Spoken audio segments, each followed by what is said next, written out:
Good afternoon. Welcome to the closing ceremony of the Tsinghua Week at Berkeley. My name is Wen-hsin, Director of the Institute of East Asian Studies and Professor of History.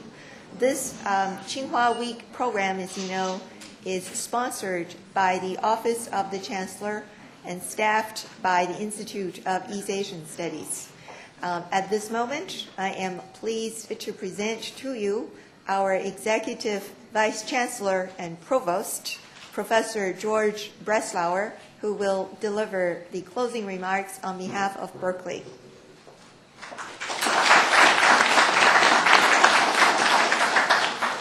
Thank you, Professor Ye. I imagine that after 3 days of very intensive discussions and panels, you don't look forward to another speech. Nonetheless, I thought it might be interesting for me to try to summarize for you what has happened in these 3 days, since no one was able to attend all of the sessions, obviously. The physics panel on the opening day was a high-profile event that included many luminaries. There were 8 distinguished speakers, 4 from Berkeley, 4 from Tsinghua, including 3 Nobel laureates and the Berkeley Chancellor. The topics of the talks covered almost all important areas of physics, such as particle physics, astronomy, condensed matter physics, atomic physics, and nanoscience. The panel attracted more than 100 people, ranging from professors and students in the physics department to general audiences outside physics. Dr. C.N. Yang reported his age as 85. He was bested by Professor Charles Towns, who is 95. Both Nobel laureates remain actively engaged in their field of study. The psychology event, drawing on an existing collaboration between Berkeley and Tsinghua, had a relaxed and collaborative atmosphere. It featured comments on the wisdom of self and mutual understanding, the history of psychology in China, and a highly interactive and entertaining demonstration of major cultural differences in cognition that the collaborative research had uncovered between Chinese and American sample groups. Graduate student participants spoke of the invaluable role that immersion in a different culture and collection of data from multiple nations plays in building a comprehensive and inclusive understanding of human psychology. And then there was the architecture department, which hosted deans and professors of architecture, urban planning and design, and landscape architecture from both universities. Topics of discussion included the organization of schools, degrees, school sizes, individual research projects. Many parallels were discovered. Both schools contain departments of architecture, planning, and landscape architecture. In addition, Tsinghua has mechanical systems, while Berkeley has building sciences.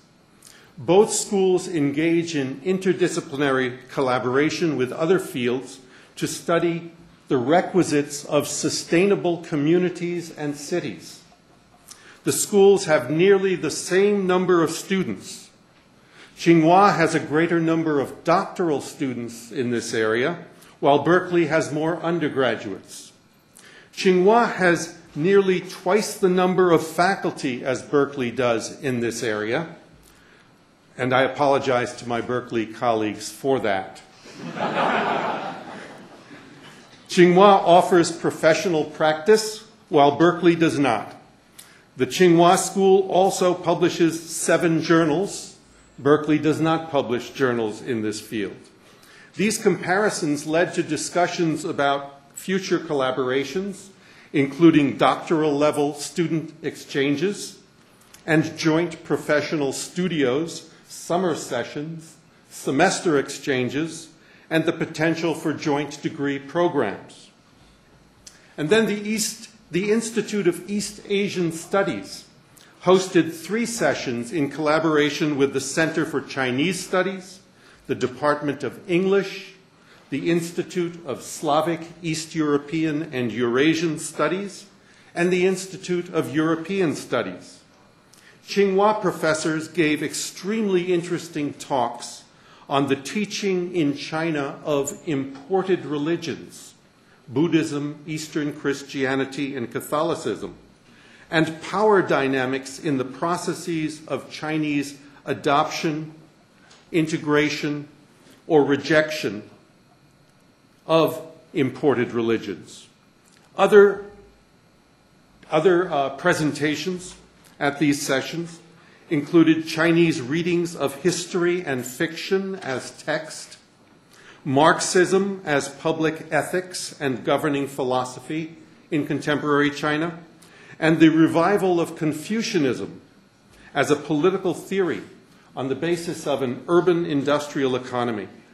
Berkeley professors at these sessions served as discussants. The exchanges highlighted pressing cultural questions in contemporary China, profound Chinese rethinking of Chinese history, culture, and politics, and the major role of humanistic and social science studies in contemporary Chinese intellectual life. The sessions drew sizable crowds, including members of Tsinghua Sciences faculty and Berkeley believers in Marxism from elsewhere off the campus. On the opposite end of the campus, CITRIS here, in the building in which we're located, hosted 2 panels. The first, under the Tsinghua Berkeley Global Technology Entrepreneurship Program, was a most productive meeting led by Professor Sidhu and Professor Gaojian that featured presentations from 2 Tsinghua student startup company teams and 1 UC Berkeley student startup company team. The event reviewed the structure and content of the program in its first year, and there was great interest from the audience in further building the program to bring the student teams together with investors both in Beijing and in Silicon Valley, and to work together on potential startup companies through the internet with potential visits by teams to the partner campus. Plans for this will be developed over the coming year. Several people in this well-attended event commented that this was the strongest collaborative program of its kind that they had seen in China. Members of the audience included students, corporations, and colleagues from the innovation community. And then there was a second panel here in CITRIS on the carbon roadmap. This featured professors from both universities giving presentations about research in energy efficiency for buildings and green electronics. Both teams became impressed with the complementary capabilities of the other university. 2 Berkeley professors moderated the subsequent discussion, which was about how to narrow down to a few projects in each field and the rosters and modules for further collaboration in this area.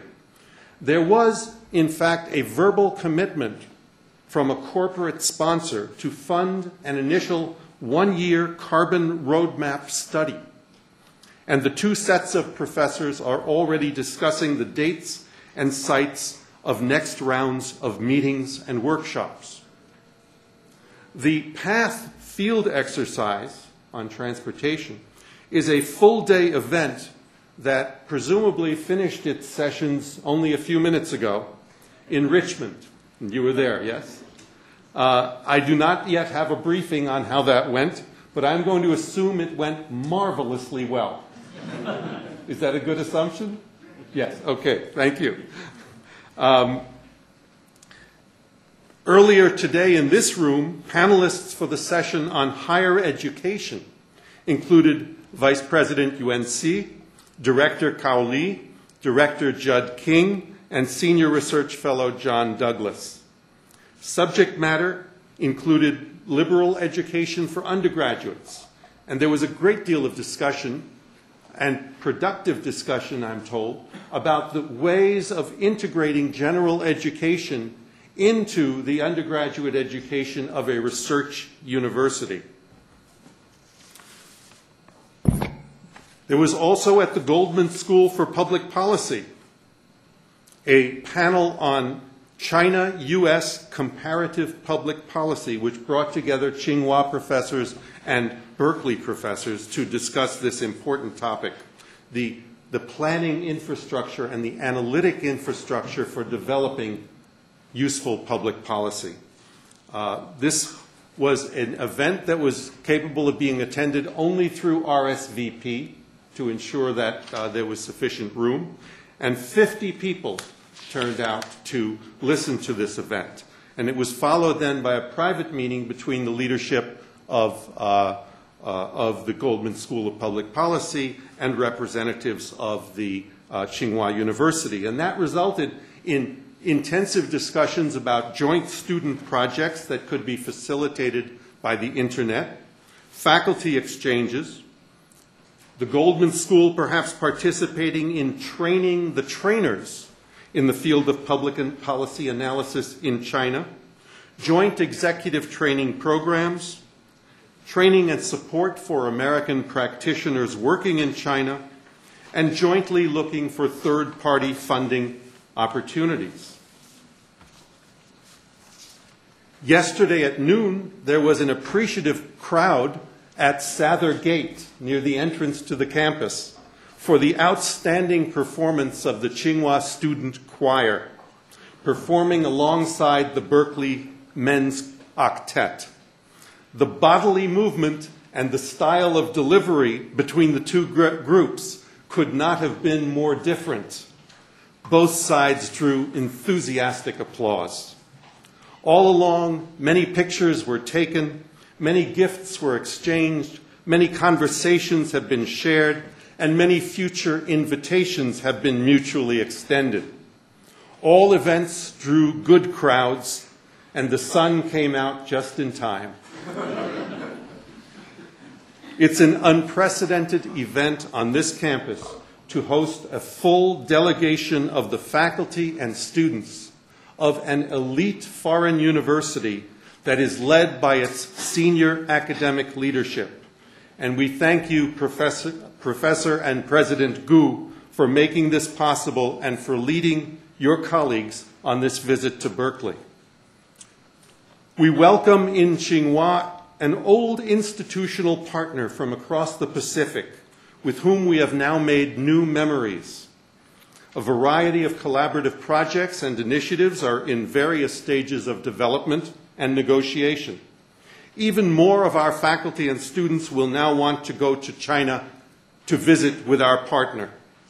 All in all, my thanks to Tsinghua University for strengthening the resolve on this campus to build an even stronger connection with China. And I look forward personally to the next phase of our exchange and collaboration. Next, I want to extend my thanks to all members of campus units at Berkeley involved in the planning and hosting of Tsinghua Week. 9 academic units took part in the organizing of the academic panels. Multiple units in university relations contributed to the event planning for the opening, the press time, the press releases, and the editing and design of the program and the poster. Many campus offices lent their support with the sharing of resources and the scheduling of events. This was truly a Herculean challenge, and it was done absolutely extraordinarily well. My special thanks go to Dr. Melissa Dale, Assistant Director for Strategic Planning at the Institute of East Asian Studies. Where are you, Melissa?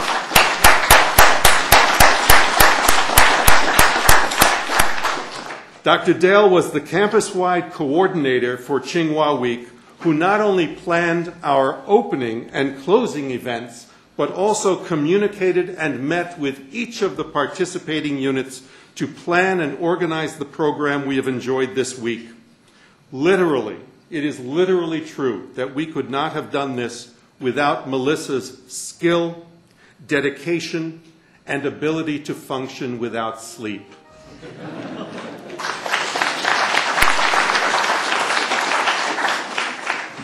So let me conclude by saying, long live Tsinghua Berkeley collaboration.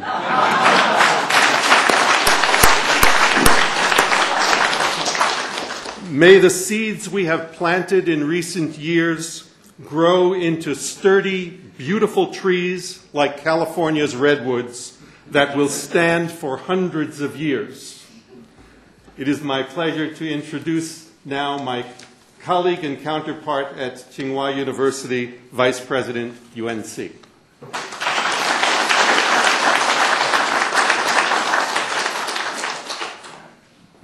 First of all, I would like to thank respected Provost Breslauer's very warm and kind, friendly, and passionate speech, and I was completely moved. Okay, friends and colleagues, ladies and gentlemen, good afternoon. The Tsinghua Week at Berkeley is drawing to an end. Thanks to the good job done by our Berkeley colleagues, and thank God for the wonderful weather. Everything has been going on smoothly and successfully.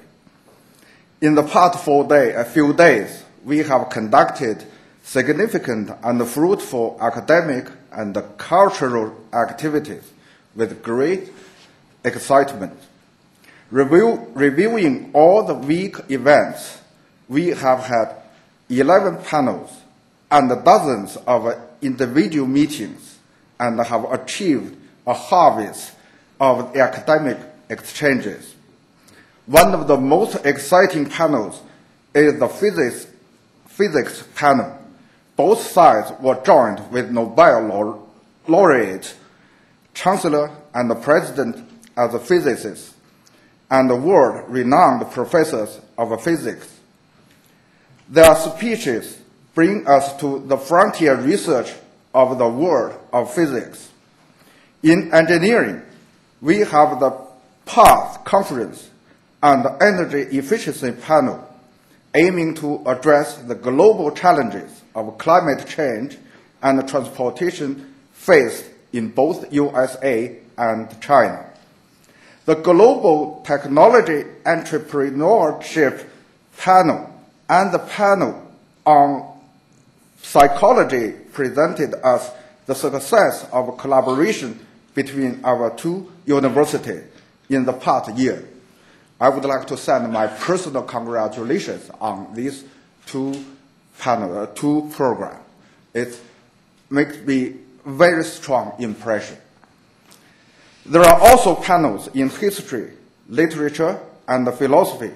The topics regarding to the dialogue between the cultures and the civilizations in the perspective of religious mobility, the relations between the literal narration with history and the modernity, and the melding of Oriental and Western philosophy in the modern Chinese society evoke in-depth discussions among Tsinghua and Berkeley faculties.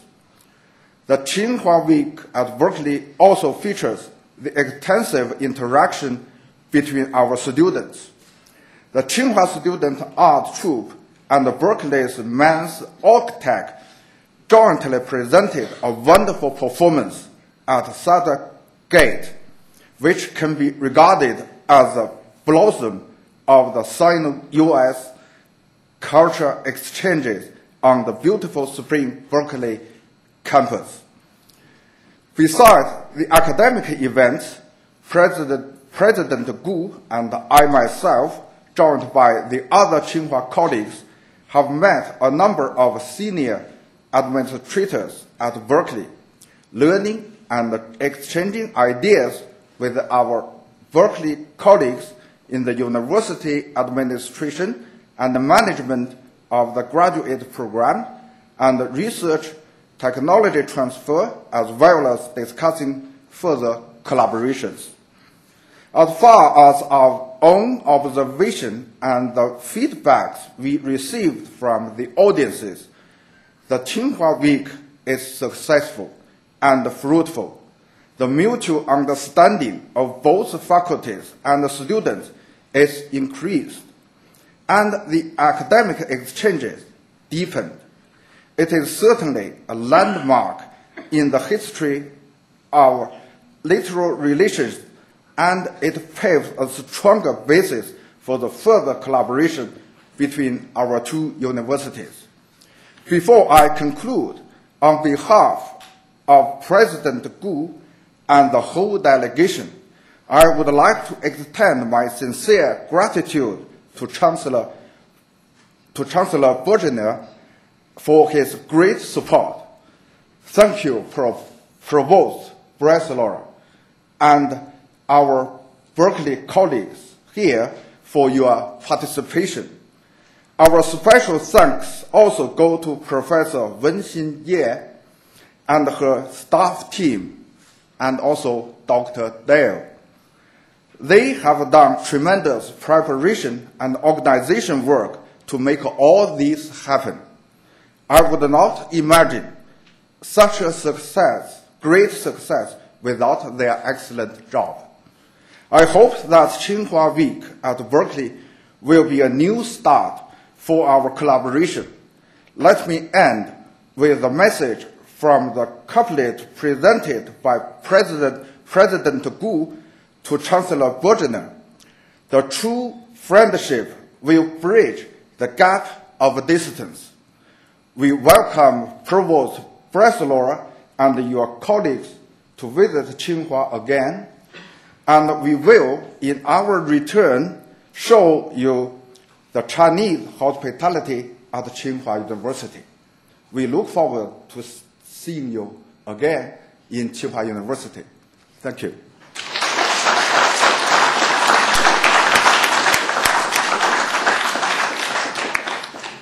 Thank you, Vice President Yuan. The couplet was 海内存知己, 天涯若比邻. So with that, that's Berkeley's message to all our friends on the Tsinghua side.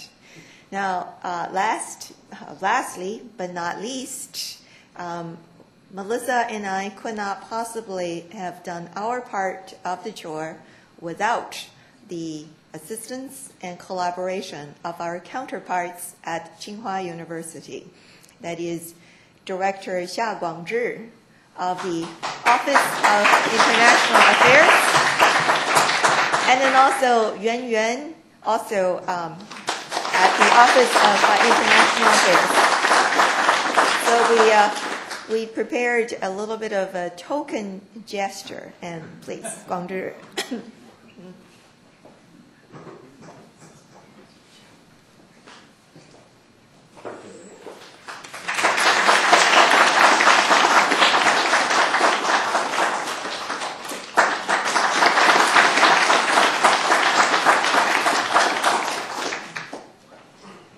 We've made many friends and formed partnerships, and happily concluded the Tsinghua Week at Berkeley.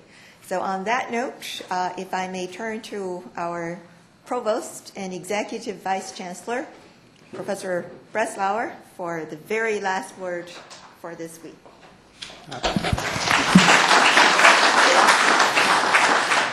I've got a 30-minute speech that I was going. No more speeches.